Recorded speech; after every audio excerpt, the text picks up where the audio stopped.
Hello and welcome back to what is part 8 of my F1 2019 career mode, here today for the French Grand Prix. If you did miss the last video, make sure you check that one out before you see this one. I'll link it in the description below.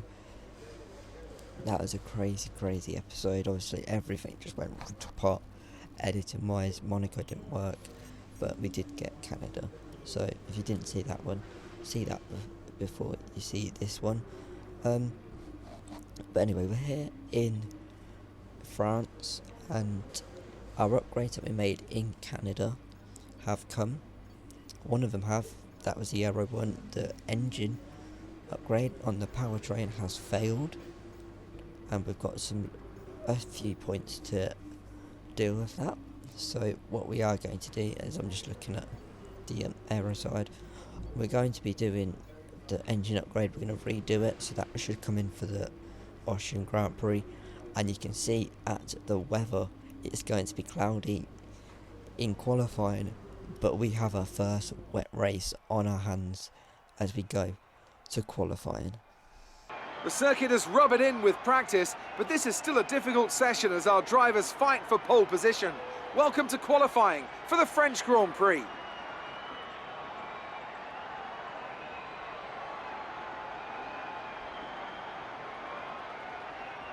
Now then, Anthony Davidson, you're not getting any younger, but you have been involved in your fair share of qualifying sessions in an illustrious 30-year career. How do you deal with the pressure when you have that one chance to deliver a perfect lap? It's not so much about dealing with the pressure, it's more about how you approach the risk and just how much of it are you willing to take. You're constantly balancing the car on the edge of grip from braking, cornering and traction, and over the course of a lap, it's easy to get that balance wrong, and that's why achieving the perfect lap is almost impossible. As you say, I've been doing this 30 years now, and it never gets any easier. So we're here in qualifying. We're just looking at the setup for once, which is something I don't think I've really seen. And to be honest, I only really use the presets because I'm not really good at that technical side of Formula 1, to be honest. Obviously with the wings, I know there's a lot of pro players out there, not pro players, you know what I mean, that very good, very quick, like the esports guys, that know that you need this kind of wings for this and all for this track. But me, I'm not a casual, I'm a big F1 fan, but when it comes to the games, that side of it, I don't really know. I kind of guess and kind of think about the track, but I've just been using the default ones as we're on our first qualifying lap. Then we come to the end of it, and to be honest, it was a very good lap. As you can see here, we crossed the line and we go P2, which looks quite promising. Then for the rest of qualifying, as we skip to the end, we have slipped a bit, but not too much. We still got into Q2 then, but only just P14, so we were in the danger zone as such. Daniel Ricciardo knocked out in Q1, of course our teammates has as well, and of course has Lance Stroll, but we'll gloss over that. Obviously he did finally get out of Q1 in the German Grand Prix qualifying last weekend, ending, I think it was 23 races or something as we start then our first lap in Q2. Into turn 1 we go, trying not to take too much curb. Obviously it is a fairly tricky corner as we round the final corner then, and we come up to the line, we cross it, and it's a poor lap, only P11, so we've got to go again, and we do go again, and here we go up to the line. Then after we've gone round the final corner, up to the line we go, we cross the line, and it's only good enough for P12 on the grid. So for the first time, I do believe since China, we have not made Q3, and not got into the top 10. So we're out along with Lando Norris and Kimi Raikkonen and Nico Hülkenberg, as well as the French driver of Romain Grosjean. As we go back into the paddock then, and you can see from the rivalry, we are winning with Alexander Albon, our teammate, but we're losing our rival with Lucas Weber there, and that's something we've got to work on in the race. Try and get ahead of him. You can see everyone kind of liking us because we are putting a shift in at the minute at Toro Rosso. Let's go to what is going to be a wet French Grand Prix. Welcome to Le Castellet as we return from across the Atlantic for the 2019 French Grand Prix. Reintroduced to the Formula One calendar just last year after an absence of almost 3 decades. The circuit Paul Ricard, where racing legends such as Alain Prost gave us some Turn 1 excitement before Valtteri Bottas and Sebastian Vettel and a commanding victory from Lewis Hamilton gave us a brilliant race last year. What, I wonder, will it have in store for us this season? We have 15 corners here at the circuit Paul Ricard, 6 to the left and 9 to the right. The rain is coming down and making for a slippery racing surface, but luckily there is plenty of runoff available, and hopefully we'll be able to avoid bringing out a safety car during today's Grand Prix.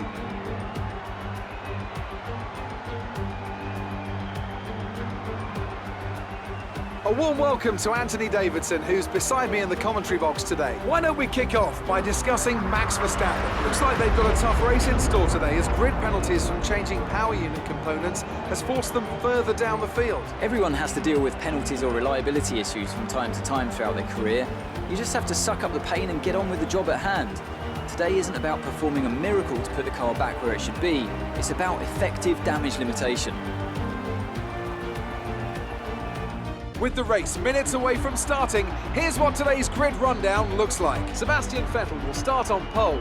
Fantastic qualifying from the multiple world champion. And Lewis Hamilton completes the front row. As we continue through the rest of the grid today, we have Gasly, Bottas, Charles Leclerc and Perez, Weber, Magnussen, Grosjean and Brown, Norris, Raikkonen, Nico Hülkenberg and Ricciardo. Verstappen, they'll be starting further back after an earlier grid penalty. Albon, Lance Stroll and George Russell. Butler and Robert Kubica takes the last spot on the grid. And with lights out just moments away, it's time to go down to the track.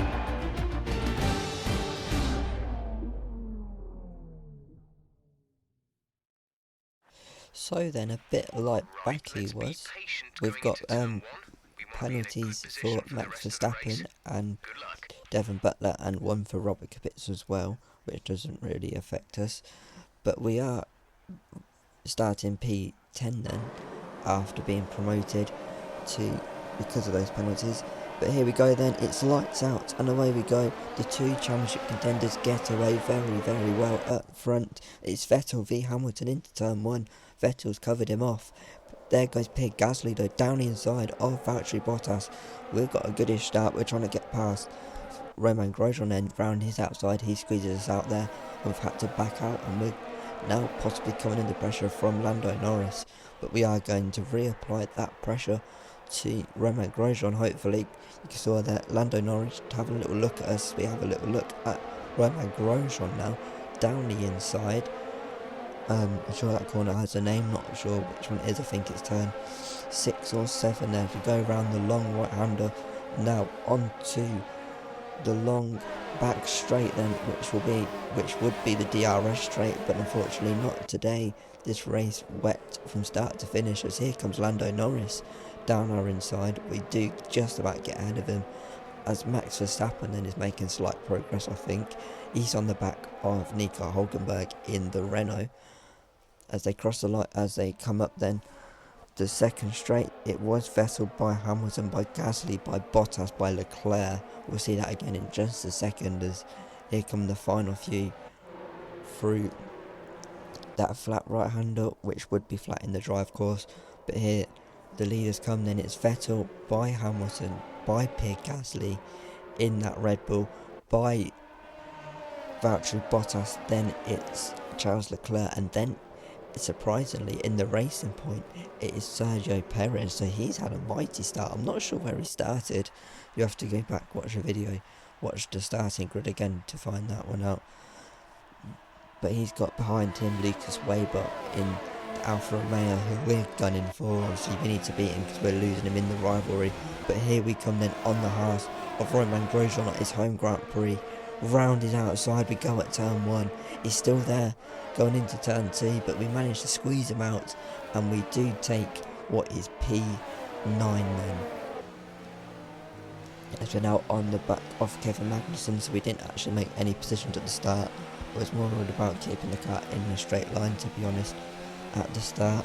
These conditions were very, very tricky. But here we come then, we're on the back of Kevin Magnussen. I'm not sure we're close enough yet to get the job done, but look at the slipstream we've got on him. We're going to go to his outside, just like we did on his teammate, and sail round his outside at the chicane. And we've got him before the chicane kind of kicks off, in fact.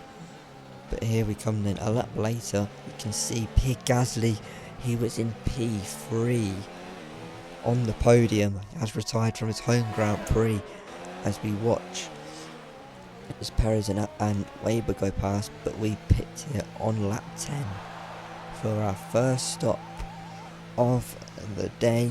You saw at the start in the strategy bit, I didn't really talk about that because we're just going to be using the intermediates. We're going on to another set of the inters. As here we come then, down the pit lane. Magnussen in fact pitted a lap before us, so can we beat him out? We're going to come out side by side with him. He's going to be quicker, and we nearly touched there. Oh, if you slow the video down and watch that back, that must have been inches. And in fact probably pixels. But here we come on Kevin Magnussen. I didn't want to get stuck behind him because we did have the pace over that Haas, which is a bit surprising in fact, because when you look at the R&D, Haas are the 4th quickest team, and they, most probably because their drivers Magnussen and Grosjean, but they just struggle. As we see, we're on the back of a pack there, but they all pitted thankfully, but they went quite a few laps, as we've actually managed here to beat out Sergio Perez in the Racing Point. So if you know, he was P6 at the start. Obviously I mentioned that when going through the grid, going through the order.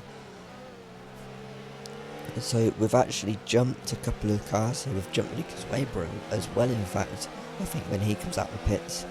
But here comes Perez. He tried getting past us at the chicane, that didn't work out for him, but here he comes into Le Mose, I think it's called, but he gets down our inside at what would be the flat right hander in a dry race and pulls a stunning move on us, which obviously I weren't too happy about that one, but I was hoping that we could possibly get Perez back. You see Daniel Ricciardo retires, but that Racing Point just had way too much pace as Ricciardo here pulls off. Doesn't look like anything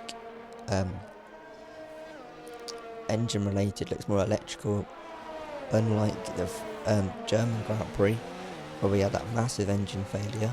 Let me know in fact in the comments below what you thought of the German Grand Prix.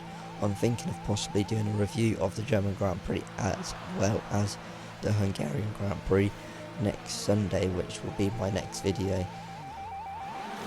when that comes out.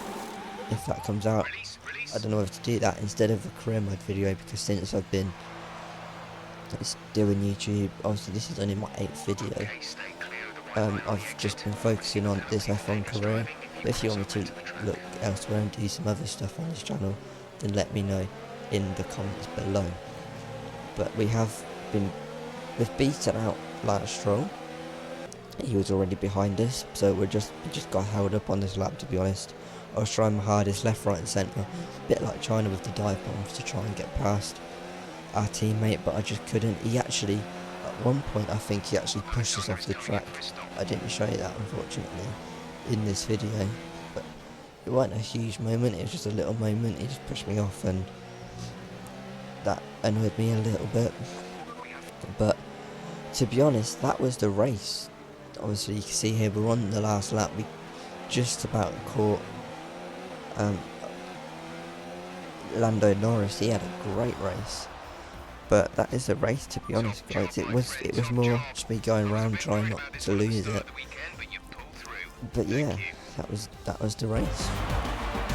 So, another excellent win from Ferrari. Anthony Davidson, what helped them deliver this result, do you think? Well, they clearly have a car that comes alive in the kind of conditions we were dealing with today. It's a very balanced package in the wet, and what that means is that the drivers have confidence to attack. And having that confidence gets you on the power earlier, it lets you brake later, and can put you a long way up the road. Here come our winners now. A thrilling race and a tremendous effort by Ferrari. Their history is well known, so it's no surprise to fans the world over to see them come out on top once again.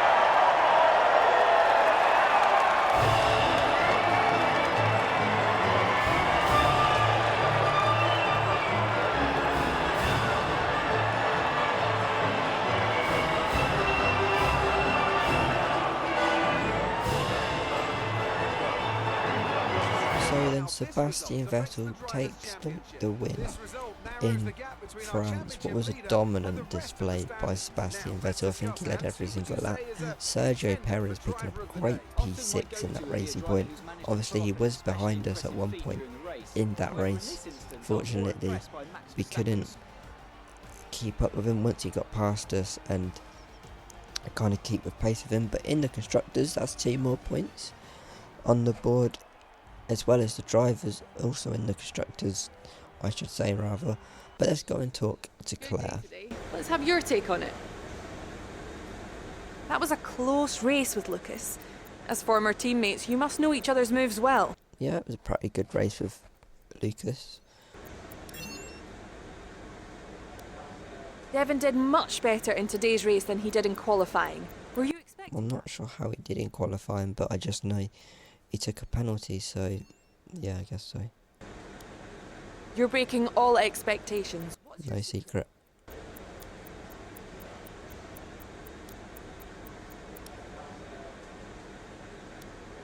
How do you feel the weather affected the outcome Well, it today? definitely spiced it up.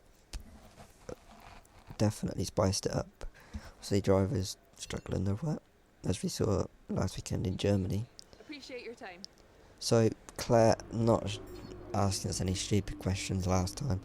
If you're not sure what I'm going on about, obviously after Canada, when we hit the wall, she just I have no words for that. I still don't have any words for that. She thought it was good thing that we hit the wall. She just basically said it was a good day, which take out the incident, yes it was, but obviously with the incident, no it weren't. So we actually get extra R&D points here. We completed the team objective, which was good, but here we can renegotiate the contract now, and I'm going to be staying at Toro Rosso. In the back of my mind is kind of going to Red Bull, but let me know what you think of that in the comments. I'm not really too sure. You can see I was just looking up what would be on offer, because way before F1 2019 came out, I wanted to go to Haas, but obviously loads of YouTubers were doing a Haas career, so I thought I'd steer away from that and take a different path. So that's why I did go to Toro Rosso. So we're going to be staying at Toro Rosso, possibly maybe next season, depending on how we get on and where we finish in probably not only the constructors but the drivers as well. I might try and go to Red Bull, but Our proposal has been accepted. as The new contract we will take effect from the get the next race contract done, as we go into the R&D. But with the contract, I wanted to kind of, where I see as we do upgrade on the aero side, but I wanted to kind of see where we can get to a Rosso by the end of this season.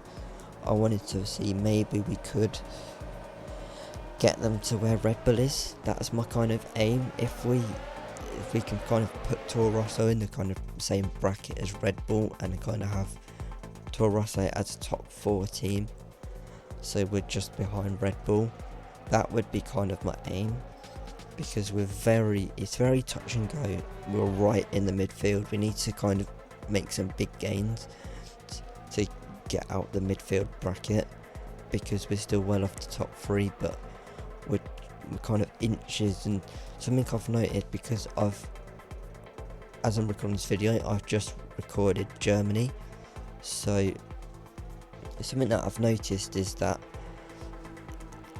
every time we do an upgrade, and the midfield do an upgrade, it's very touch and go to where everything is, where everyone is rather. So that's something that we're going to have to consider as well. Try and break away from the midfield. But as you see in the background, the highlights are on. So that means that this is the end of this video.